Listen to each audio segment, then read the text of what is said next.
নেপাল ভারতের একটি প্রতিবেশী রাষ্ট্র, যার উত্তরে চীন এবং দক্ষিণ পূর্ব ও পশ্চিমে ভারতের সীমান্ত রয়েছে।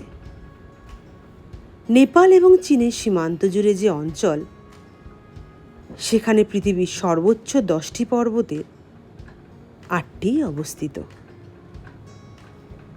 এখানেই পৃথিবীর সর্বোচ্চ শৃঙ্গ মাউন্ট এভারেস্ট অবস্থিত। নেপালের প্রধান নদী হল গণ্ডকী নদী, যা নারায়ণী নামেও পরিচিত। এটি নেপালের অন্যতম প্রধান ও গুরুত্বপূর্ণ নদী, যা ভারতে প্রবেশের পর গঙ্গা নদীর সাথে মিলিত হয়েছে। আমাদের নেপাল সিরিজের প্রথম পর্বে থাকবে আমরা কিভাবে নেপাল পৌঁছালাম এবং সেখানে পৌঁছে প্রথম দিন কিভাবে অতিবাহিত করলাম। চলুন তাহলে দেখে নিই।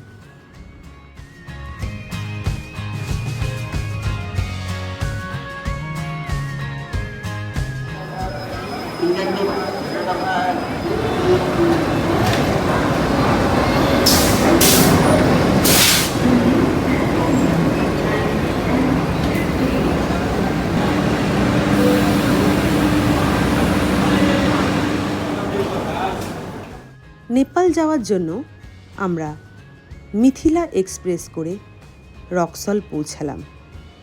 সেখানে পৌঁছে টোটো ভাড়া করে আমরা ভারতের সীমান্তে পৌঁছালাম।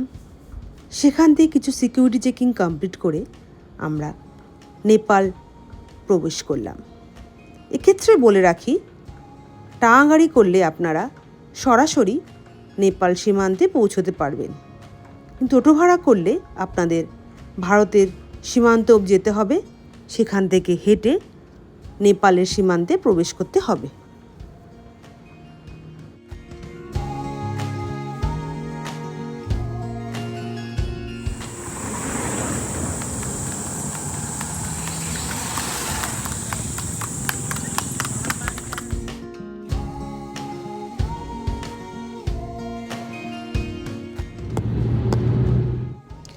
পোখরা যাওয়ার পথে আমরা চিতওয়ান ফরেস্ট অতিক্রম করলাম।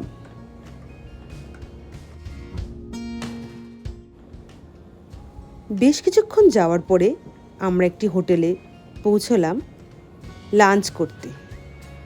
সেখানে মোমো খেয়ে আমরা আমাদের লাঞ্চ কমপ্লিট করলাম। তারপরে শুরু করলাম আমাদের পোখরার উদ্দেশ্যে যাত্রাপথ।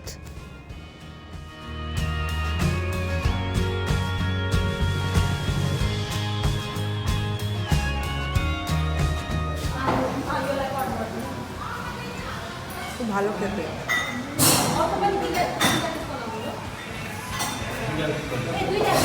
নেপালে এসে প্রথম মোমো খাওয়া।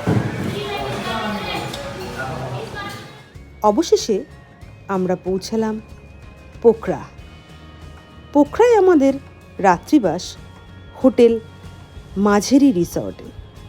হোটেলটি বড়ই অপূর্ব। আজকের মতো নেপাল সিরিজের প্রথম পর্ব এখানেই শেষ হলো। পরবর্তী পর্ব খুব শিগগিরই আসবে আমার এই ইউটিউব চ্যানেলে। সঙ্গে থাকুন আমার এই ইউটিউব চ্যানেলে, দেখতে থাকুন নূপুরস ট্রাভেল ব্লগ। আমার ভিডিওটি ভালো লাগলে লাইক, কমেন্ট এবং সাবস্ক্রাইব করে দেবেন। Thank you.